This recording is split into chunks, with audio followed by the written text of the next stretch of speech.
अगर आपको कोई धोखा देता है तो उस इंसान को सजा देना क्या गलत है? या ये मान लेना चाहिए कि एक दिन उसे इसकी सजा मिलेगी? लेकिन उसे सजा मिलनी ही चाहिए।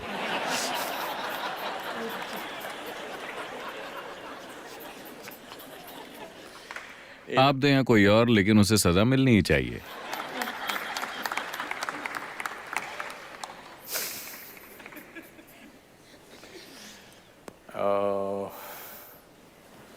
आमतौर पर आप लोगों को किस तरह की सजा देती हैं?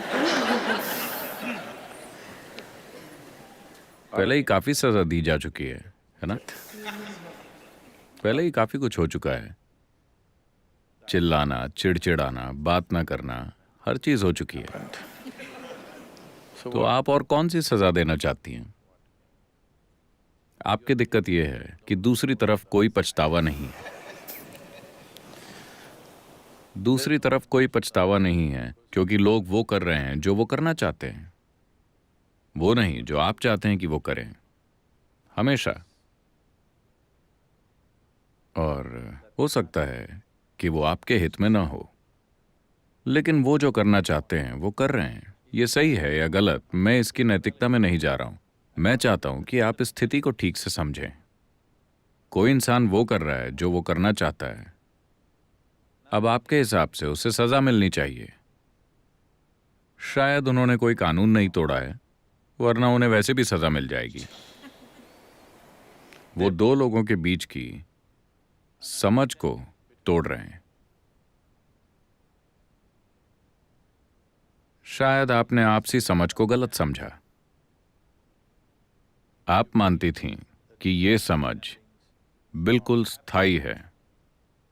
ऐसा नहीं है। मानवता के इतिहास में कहीं भी, या आज या भविष्य में, इंसानी रिश्ते कभी भी स्थायी नहीं रहेंगे। हालांकि हर इंसान जो थोड़ा सा रोमांटिक बनता है, मान लेता है कि ये रिश्ता हमेशा के लिए एक सा रहने वाला है। ऐसी कोई चीज नहीं होती। रिश्ते में बदलाव होता रहता है, हमेशा। आपको इसे हर दिन निभाना होता है। एक दिन अगर आपने इसे ठीक से नहीं चलाया तो ये कहीं और जा सकता है। आया ना? नहीं, कृपया इसे वैसे ही देखिए जैसा ये है। आपको इसे ठीक से चलाना होगा। नहीं, मैं अपनी पूरी कोशिश कर रही हूं। जाहिर है कि दूसरे को लगता है कि आपकी पूरी कोशिश उनके लिए काफी नहीं है। मैं चाहता हूं कि आप इसके साथ समझौता करें। ये इस बारे में नहीं है। मैं ये नहीं कह रहा कि वो जो कर रहे हैं वो सही है या गलत। ये मेरे कहने की चीज नहीं है। मैं बस इतना कह रहा हूं कि लोग सदियों से ऐसे ही पेश आते रहे हैं और अब भी हैं। मैं कह रहा हूं कि सबसे पहले आपको ये समझना होगा कि रिश्ते कभी भी एक से नहीं होते। कुछ चीजें बदलती रहेंगी। आपको करतब करते रहना होगा। अगर आप 5 गेंदों से करतब कर रहे हैं तो कभी कभी एक गिर जाएगी। इसके लिए काफी हुनर और ध्यान की जरूरत होती है। हाँ या नहीं? आप में से कई लोग शादीशुदा हैं। क्या ये हुनर और ध्यान नहीं मांगती? अगर आप ध्यान नहीं देते तो आपको पता भी नहीं चलेगा कि क्या हो रहा है। इस पर बहुत ध्यान देना पड़ता है ना? अभी अभी किसी ने मुझे यूरोप के एक देश से फोन किया। सदगुरु, मैं बस घर के काम कर रही हूं, मुझे आकर बचाइए। मुझे यहां से अपने आश्रम ले जाइए, मैं बस घर के काम कर रही हूं। वो बर्तन वगैरह धो रही है। वो बहुत अमीर है, लेकिन उसके 4 बच्चे हैं। तो हर समय कोई ना कोई काम करने को रहता है, अंतहीन तरीके से। और आज काम वाली नहीं आई तो आपको बर्तन धोने पड़ेंगे। 4 बच्चे हैं, आपको बर्तन धोने पड़ेंगे और सारे काम करने पड़ेंगे। तो मैं ये कह रहा हूं, आपको ये समझना होगा कि रिश्ता एक परिवर्तनशील हकीकत है। ये स्थायी हकीकत नहीं है। अगर आप एक स्थायी रिश्ता चाहते हैं तो आपको मरे हुए लोगों से रिश्ते बनाने चाहिए। यही कारण है कि ज्यादातर लोग भगवान को चुनते हैं, क्योंकि वो रिश्ता स्थायी होता है। आप जैसे चाहें इसे संभाल सकते हैं। अगर आपने उनके बारे में 10 दिन तक नहीं सोचा और 11वें दिन आप उनके बारे में सोचते हैं, वो फिर भी वहीं होंगे। आप वैसा अपने पति या पत्नी या किसी और के साथ कीजिए, तब कुछ और होगा। आप कहीं चले गए, व्यस्त हो गए, भगवान को 3 साल तक भूल गए, आप फिर से सोच सकते हैं, तब भी वहीं होंगे। तो अगर आप स्थायी रिश्ता चाहते हैं तो आपको इंसानों को नहीं चुनना चाहिए। इंसानी रिश्ते परिवर्तनशील हैं, इस पर बहुत ध्यान देना पड़ता है। तो इसीलिए कुछ लोग अपने जीवन में यह तय करते हैं कि ऐसी चीजों को संभालने के लिए उनके पास समय और शक्ति नहीं है, तो वो दूसरा रास्ता अपनाते हैं जहां ऐसा कोई बंधन नहीं होता। वो अपनी आंखें बंद कर लेते हैं और अपने में मग्न रहते हैं। वो ये परवाह नहीं करते कि उनके आसपास कौन है या क्या है। तो आप ऐसा नहीं कर सकते। तो मेरे ख्याल से सबसे अच्छा होगा, किसी को सजा देने की कोशिश में आप सिर्फ खुद को ही सजा देंगे। वो जो चाहते हैं वो कर रहे हैं। बेहतर ये होगा कि आप ये देखिए कि आप अपने जीवन से वाकई क्या चाहती हैं।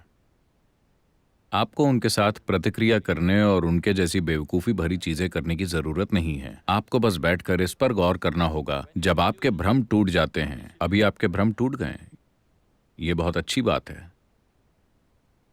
अगर आपके भ्रम टूट गए हैं तो इसका मतलब है कि जीवन आपको हकीकत के करीब ला रहा है ना? तो ये आपके लिए एक मौका है बैठकर ये देखने का कि मेरे जीवन की प्रकृति क्या है। देखिए, जीवन का ये अंश जीवन का एक संपूर्ण अंश है कि नहीं? क्या ये आधा जीवन है? आप आधा जीवन है या पूरा जीवन? पूरा जीवन। तो फिर ये इतना अधूरा क्यों महसूस करता है कि इसे एक दूसरे इंसान की जरूरत होती है इस जीवन को भरने के लिए? ऐसा क्यों है? इस पर गौर करने का यही मौका है ना? अगर ये पूरा जीवन है तो ये अपने आप में संपूर्ण है, लेकिन अभी आपने इसे इस तरह से बना दिया है कि ये उसके और उसके और उसके बिना नहीं रह सकता।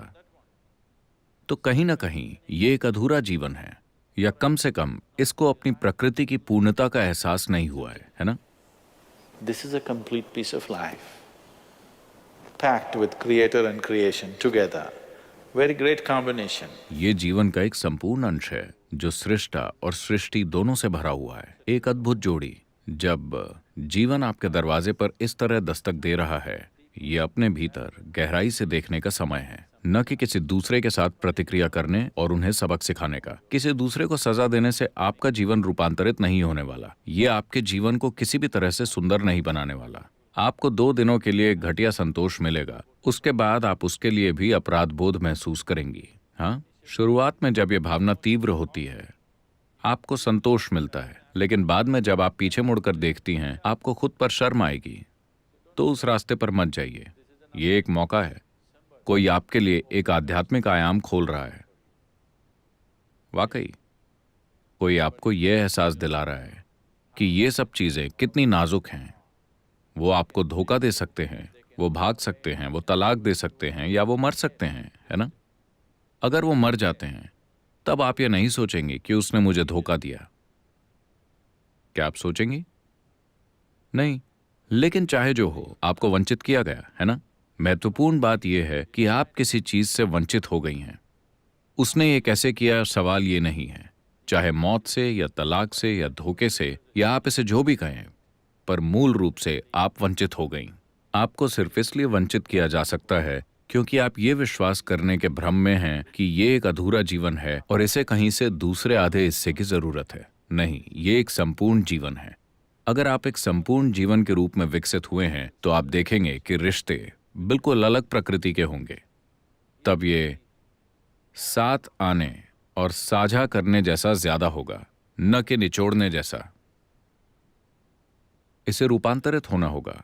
अगर रिश्ते को रूपांतरित होना है तो आपको रूपांतरित होना होगा। ये एक जबरदस्त मौका है जो किसी ने आपको दिया है। ये कहना बंद कीजिए कि किसी ने मुझे धोखा दिया है। बस ये कहिए कि मुझे कोई भ्रम की अवस्था से परम सत्य की ओर धकेल रहा है। हमें उस व्यक्ति को धन्यवाद देना चाहिए।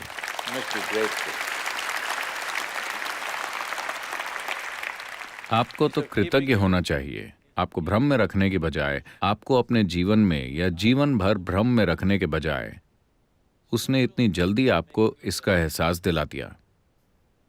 वरना इसे आप अपनी मौत के समय ही जानेंगे। हाँ,